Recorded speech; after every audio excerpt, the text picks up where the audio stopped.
Hey, I'm Callie. Thanks so much for watching Graceland Online. Graceland Church exists to see lives transformed in the neighborhoods, the generations, and the nations through Jesus Christ. The teaching that you're about to hear is based on the Bible, and we believe that it's going to be inspiring and relevant to your life. And if you're here because you're searching for answers to tough questions and looking for help on how to navigate life, we would love for you to text us with any questions or if you just need someone to talk to. And again, thanks for watching Graceland Online. We're praying for you, and we hope that this video will be an encouragement to you on your spiritual journey. Do you have kids?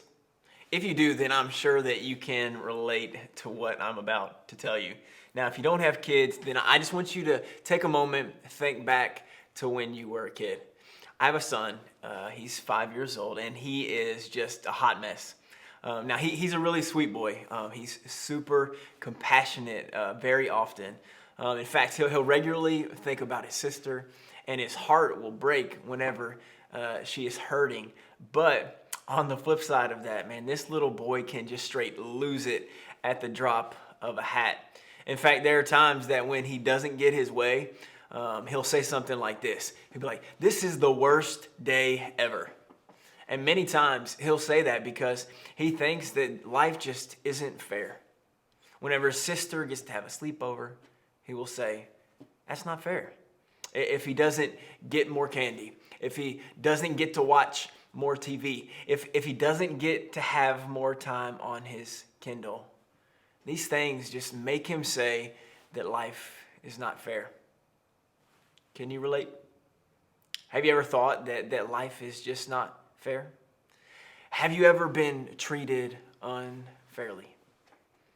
Today we pick up where we left off last week, and we're going to be looking at how someone was treated unfairly. On our last episode, Nate, he discussed the betrayal of Jesus. And in that historical account, Jesus had just been delivered over to a man named Annas. And now Annas was a Jewish high priest from around the time of 6 AD to 15 AD. But at the present time in the story, Annas' son-in-law, his name was Caiaphas, he was the high priest at that time.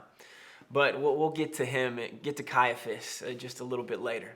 So Jesus, he's put on trial, and he is first brought to Annas, and Annas begins to question Jesus about his disciples and his teaching. Now, I would encourage you, if you have some time, just to read all about this. You can find it in the Bible, specifically in the book of John in chapter 18. Now, the fact that Annas would question Jesus, it really is a scandalous thing, because according to Jewish law, you cannot ask a Jewish person to incriminate themselves. Kind of like the Fifth Amendment that we have here in the United States.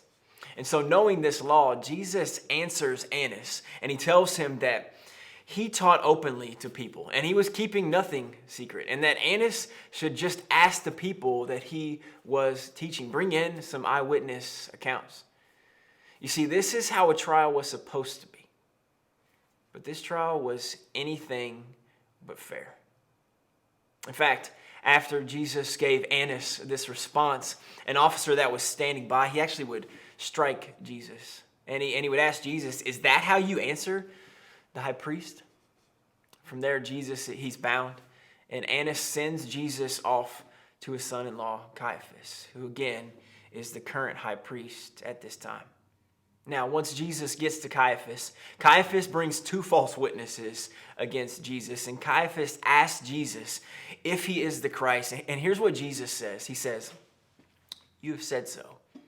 But I tell you, from now on, you will see the Son of Man seated at the right hand of power and coming on the clouds of heaven." And then Caiaphas claims that Jesus is speaking blasphemy, or he's speaking sacrilegiously about God. And he says that Jesus deserves to die.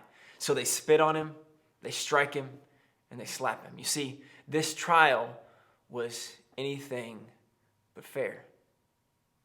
After this, they delivered Jesus to a man named Pontius Pilate. Now, Pilate, he's a Roman governor, and he had jurisdiction here. You see, the Roman government had control over the Jewish people, and so they made them pay taxes to Caesar. But in regard to most of their religious affairs, the Romans permitted the Jewish leaders to just kind of work it out amongst themselves. However, the Jewish people, they were not permitted to carry out capital punishment. So they needed the Romans to carry out their dirty work. And so this is why Jesus is delivered over and sent on to Pilate. Now, once again, in a sham of a trial, as this continued, Jesus is questioned. Here, Pilate asked Jesus if he is the king of the Jews. Jesus tells Pilate that his kingdom is not of this world, but that everyone who is of the truth listens to his voice. Pilate, he finds no fault with Jesus, and he tries to wash his hands of any responsibility. Pilate even tries to give the Jewish people a way out to release the prisoner who was to be executed. The Jewish people, they called for Jesus to be crucified. They called for him to be killed. You see, again, Jesus was never treated with fairness. Time and time again, he was treated unfairly. And as you think about this story, I want to point out a couple of things, just point out a couple of observations for you. First, think about how Jesus responded each and every time that he was treated unfairly. He didn't respond with rage. He didn't respond with hate. He didn't sound like my son, just saying that everything was so unfair about life. What did he do? He reacted with humility, and he spoke the truth. I don't know about you, but man, I struggle with this. I want to point out how unfair my life is all the time. How might you be able to respond like Jesus the next time that you are treated or judged unfairly? And then secondly, it's important to point out that Jesus knew what was ahead of him. He knew what was coming. All throughout the New Testament of the Bible, we read about how Jesus knew what he was appointed to do and how he was appointed to die. Even though he lived a perfect life and committed no wrongs against others. Even though he was treated unfairly around every corner in his life on earth, Jesus did not let this idea of fairness distract him from living out his mission on earth. If anyone had a right to complain about being treated unfairly, it was Jesus. But he didn't do it. He didn't do it. Each of us, you and me, we all deserve death because of the things that we do and say. So if fairness were actually the measuring stick for our lives, man, we would all be in so much trouble. But thankfully, God doesn't work like that. He gives us grace.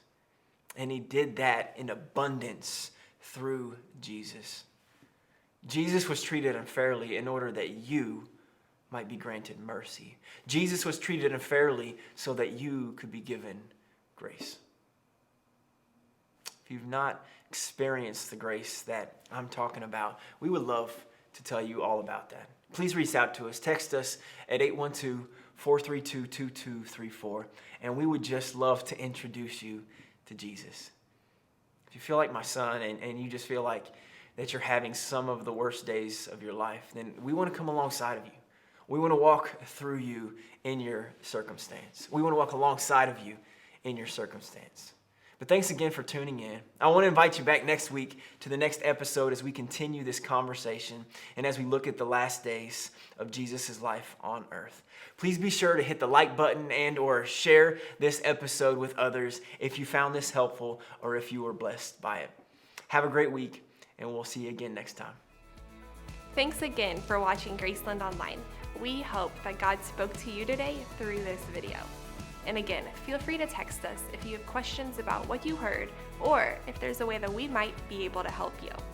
And you can also find more videos and resources at gracelandchurch.online. Thanks again for watching, and we hope that you'll join us again soon.